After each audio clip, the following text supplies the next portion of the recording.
할렐루야. 복된 주일 오후 예배에 하나님의 은총이 가득하기를 간절히 축복합니다. 옆에 계신 분에게 이렇게 이야기해 주시겠습니까? 우리 다시 여름으로 돌아가 볼까요?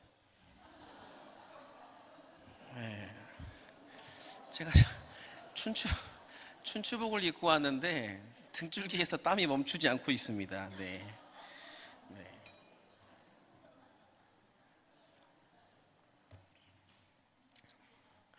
여러분 숫자 중에 어떤 숫자를 좋아하십니까? 네, 대부분 7이라는 숫자를 좋아하죠. 왜냐하면 행운의 7이라는 그런 이미지가 강력하기 때문입니다. 저는 개인적으로 7을 별로 좋아하지 않습니다. 어떤 것을 좋아하느냐? 저는 4를 좋아합니다. 네, 한국 사람들은 숫자 4를 별로 안 좋아하죠. 그 4라는 이 음절이 죽을 사자, 한자의 죽을 사자와 같기 때문에 쓰는 것을 별로 좋아하지도 않고 또 사용하는 것도 별로 좋아하지 않습니다. 하지만 저는 이 숫자 4를 좋아합니다. 왜냐하면 예전에 이게 음악 활동을 할 때 박자를 카운팅할 때 하나 둘 셋 넷 둘 둘 셋 넷 셋 둘 셋 넷 넷 둘 셋 넷 딱 떨어지지 않습니까? 그래서 4를 자연스럽게 좋아하게 됐습니다. 여러분 한번 4라는 표시를 한번 손으로 이렇게 보여주시겠습니까? 하나 둘 셋. 네. 제가 이렇게 숫자 4를 손가락으로 표시하라고 이렇게 부탁을 드린 이유가 있습니다. 왜냐하면 오늘 말씀에 중요한 4가지의 하나님의 가르침이 나오기 때문입니다. 그래서 이 4가지를 꼭 기억하시기 바랍니다. 오늘 빌립보서 말씀으로 여러분과 함께 은혜 나누기를 원합니다. 빌립보서는 여러분 잘 아시겠지만 사도 바울이 주후 61년에서 63년경에 로마 감옥에 1차로 투옥된 시기에 기록한 것으로 추정되는 이 서신입니다. 빌립보 교인들이 자신에 대한 후원에 대한 감사와 비록 자신은 감옥에 있는 상황이지만 넘치는 기쁨과 감사를 나타냄으로써 고난 중에 있는 이 빌립보 교회 성도들을 위로하고 또 소망을 안겨주기 위해서 기록이 되었습니다. 사도 바울은 이 빌립보 교회에 대해서 남다른 애착을 가지고 있었던 것으로 보입니다. 왜냐하면 그가 유럽에서 설립한 최초의 교회가 바로 빌립보 교회이기 때문이에요. 그래서 그런지 빌립보서의 내용은 바울이 기록한 이 13권의 서신 중에서 가장 부드럽고 아름다운 편지로서 질책이나 비난이 없습니다. 그들을 사랑의 메시지로 위로하고 권면하고 있는 것이지요. 그 중에서도 오늘 우리가 읽은 본문은 하나님의 자녀가 된 우리가 하나님의 흠없는 자녀로 살아가라는 내용을 담고 있습니다. 12절 말씀에 그러므로 나의 사랑하는 자들아 너희가 나 있을 때뿐 아니라 더욱 지금 나 없을 때에도 항상 복종하여 두렵고 떨림으로 너희 구원을 이루라 라고 말하고 있어요. 여러분 이 말 뜻이 무엇일까요? 자, 첫 번째 손을 다시 한번 펴주시고요. 졸리실 수 있기 때문에 제가 자꾸 요구를 하겠습니다. 첫 번째 검지손가락 하나 접어주십시오. 네, 첫 번째입니다. 하나님은 우리가 하나님께로 받은 이 구원을 소중하게 여기기를 바라신다라는 점입니다. 하나님은 나에게 하나님을 믿음으로 구원을 허락하셨지만 그 구원이 완성되기까지는 예수님의 십자가에 엄청난 희생이 있었습니다. 하나님이 또한 인간이 되셔야 했고 또 감당하기 어려운 십자가의 고난을 받으셔야 했고 또한 죽으셔야 했던 거죠. 이러한 고귀한 희생의 결과로 우리가 구원을 받은 겁니다. 그래서 하나님이 이 구원의 은혜를 우리가 소중하게 여기기를 바라신다라는 거예요. 십자가의 고귀한 희생의 구원을 값싼 은혜로 만들어서는 안 된다라는 것입니다. 구원을 얻은 것이 너무나 귀한 것임을 깨닫고 그 은혜에 감사하며 은혜에 찬성하며 살아가기를 원하세요. 자, 그런데 우리는 이 시대를 살아가는 신앙인으로서 구원이 값비싼 것처럼 보여지게 할 수도 있는 것이고, 또 나 자신의 어떤 행동 여하에 따라서 구원이 값비싸지 않은 것으로 보여지게 할 수도 있다라는 것입니다. 하나님의 말씀에 순종하고 복종하면서 살아가면 그 사람에게는 말씀을 잘 지키는 사람으로부터 나오는 품위가 있습니다. 그러므로 우리가 얻은 구원이 귀하게 여겨질 거라는 것입니다. 그러나 말씀과 전혀 상관없이 살면 우리의 구원이 값싼 것으로 여겨질 수도 있다라는 것입니다. 우리의 삶도 품이 있는 삶이다라고 말하기 어려워집니다. 하나님은 우리가 그렇게 결코 품이 없는 신앙인으로 살기 원치 않으신다라는 거예요.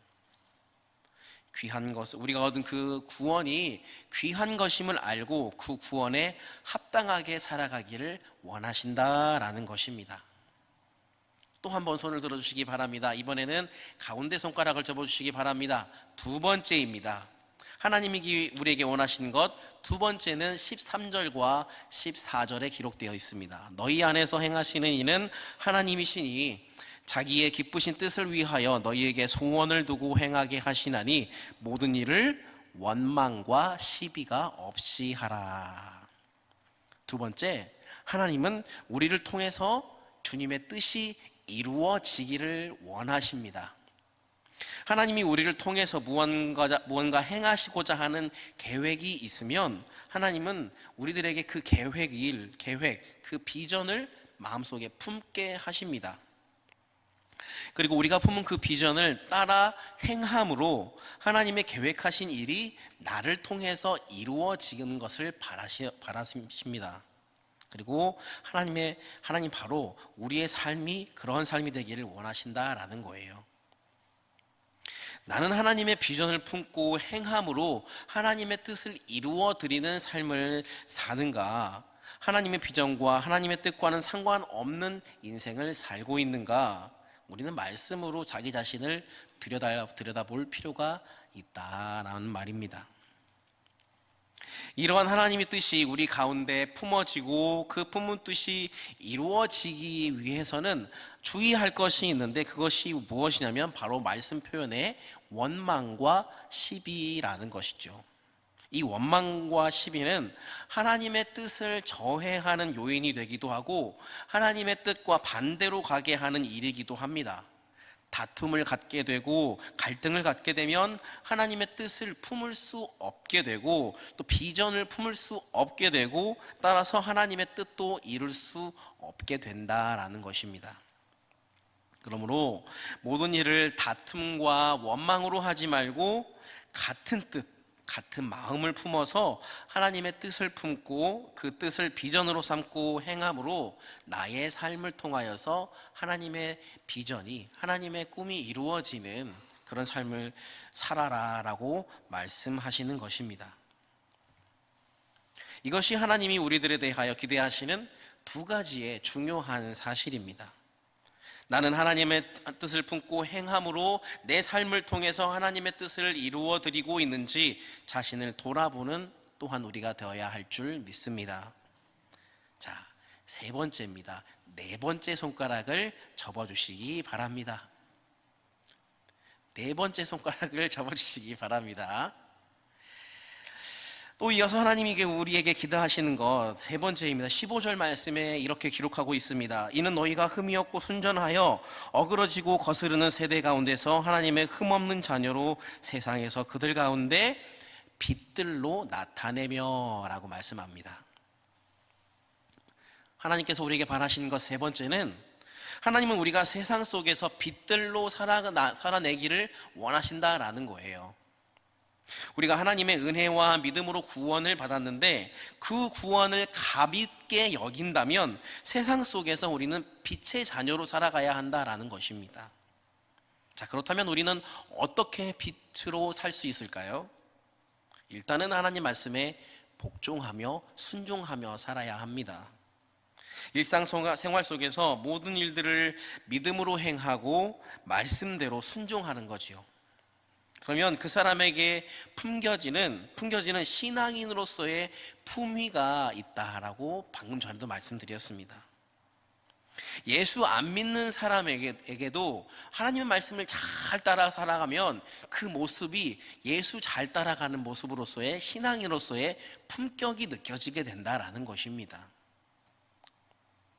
똑같이 어려운 일을 당하고 또 괴로운 일을 당하고 굉장히 자존심 상할 만한 그런 일을 당했는데 저 사람은 어떻게 저렇게 평온할 수 있고 저 사람은 또 어떻게 저렇게 그 상황에 얽매이지 않고 저런 위기를 극복할 수 있을까? 하나님 말씀에 따라 사는 사람은 바로 그것이 가능한 것이고 그 모습을 바라보는 사람에게는 바로 그 모습이 눈으로 다 보이게 된다라는 것이죠. 예수를 믿는 사람이든 예수를 믿지 않는 사람의 눈에든 말이지요. 하나님의 말씀을 잘 지켜가는 사람에게 영적 품위가 있는 것입니다. 옆에 분에게 한번 말씀해 주시겠습니까? 영적인 품위를 지키며 살아가는 우리가 됩시다.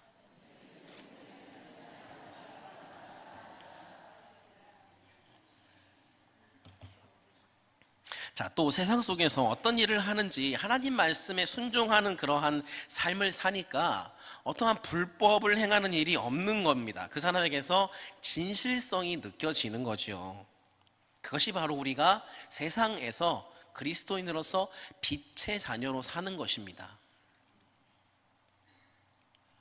하나님은 우리가 세상 가운데서 빛의 자녀로 빛들로 살아가기를 원하신다라는 것입니다. 자, 마지막으로 네 번째입니다. 새끼손가락을 접어주시기 바랍니다. 네, 감사합니다. 16절에 이렇게 기록하고 있습니다. 생명의 말씀을 밝혀 나의 다름질이 헛되지 아니하고 수고도 헛되지 아니하므로 그리스도의 날에 내가 자랑할 것이 있게 하려 함이라. 이 말씀은 사도 바울이 빌립보 교회 성도들에게 대하여서 하나님께 자랑이 되는 그런 사람들이 되길 원한다라는 그런 기대가 담긴 내용이지요. 그러나 이 말씀을 오늘 우리의 삶에 적용해 본다면 우리가 하나님께 자랑받을 만한 사람 되기를 원한다. 우리를 부끄러워할 사람이 아니고 아버지 앞에서 자랑할 만한 그런 사람이 되기를 아버지 하나님께서 원한다. 또 그 마음이 사도 바울이 그 마음을 담아 이 글을 기록한 것이다 라는 것이죠. 하나님의 뜻이 무엇인지를 알아서 그 뜻을 품고 그 뜻을 행함으로 우리의 삶의 여정을 통해 하나님의 뜻이 이루어집니다. 세상 속에서 우리가 빛으로 나타남으로 이 절망과 근심과 걱정과 어두움의 환경 속에서 살고 있는 자들에게 변화가 일어나는 것이죠.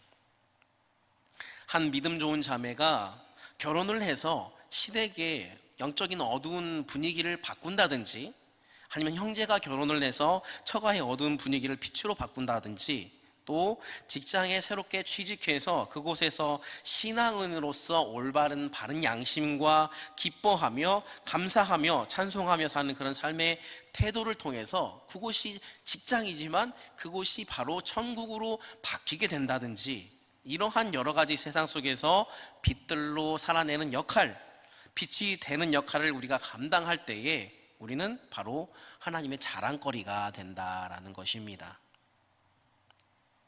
자, 보십시오. 주께서 십자가의 희생을 치르고 구원한 형제 자매가 세상 속에서 이렇게 삶으로 말미암아 그 집이 변하고 가정이 변화받고 구원받고 직장이 변하고 동료들이 구원받고 그 사람이 속한 교회가 온전히 세워져서 교회로서의 기능을 충실히 다 행하고 과연 하나님 앞 다 감당하면 하나님 앞에서 과연 내놓을 만한 자랑할 만한 그런 사람이 된다라는 말입니다. 이것이 바로 하나님께서 우리에게 기대하시는 바입니다. 하나님이 나를 보실 때 나는 하나님께 자랑스러운 사람인가 아니면 부끄러운 사람인가? 오늘 하나님께서는 말씀을 통해 네 가지 하나님이 바라시는 하나님이 기대하시는 그리스도인의 모형에 대해서 이야기하셨습니다. 첫 번째, 우리가 하나님께로부터 받은 구원을 소중하게 여기기를 바라십니다.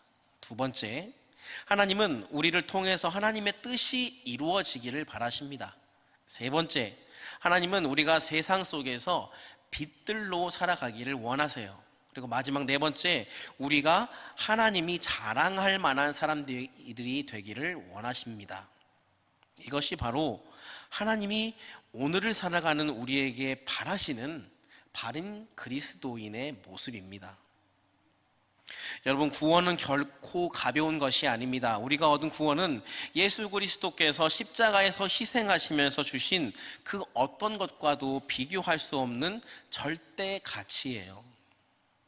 이단 사이비가 구원에 대해서 마치 다 아는 것처럼 또한 자기들이 제시하는 구원론이 맞고 기성교회가 말하는 구원론은 틀렸다라고 말하고 구원에 대해서 평가절하하지만 구원은 아주 귀한 하나님이 주신 선물인 것을 믿습니다. 구원받지 못하면 인생의 의미가 없어지기 때문이지요. 우리는 하나님의 자녀로서 나를 통해 하나님의 뜻이 이루어지는 도구로서 살아가야 할 줄 믿습니다. 제 신대원 동기 중에 지금 목사님이 되셨는데 학교를 졸업하자마자 교회를 개척하셨는데 이분이 교회 이름을 도구교회라고 지었어요. 그래서 저희들끼리 놀리면서 도구교회가 아니라 도구교회라고 이렇게 잠깐 농담 어린 그런 농담을 했었는데 좀 받아들이는 사람의 입장에서는 받아들이는 입장에 따라 좀 이상하게 들려질 수도 있겠다 그런 농담을 했던 적이 있습니다. 근데 그렇게 생각을 했는데 이 도구교회라는 이 이름을 계속해서 곱씹어보면 곱씹어볼수록 참 이름을 잘 지었다라는 그런 생각을 하게 됐습니다. 하나님의 도구로서 사명을 감당하는 교회가 되겠다는 의미가 되기 때문이지요. 또한 우리는 세상의 탁함에 어두움에 동화되지 않고 오히려 세상을 어두우면 어두운 만큼 예수 그리스도의 진리의 빛으로 세상을 밝히고 또 변화시키는 사람들이 되어야 할 줄 믿습니다.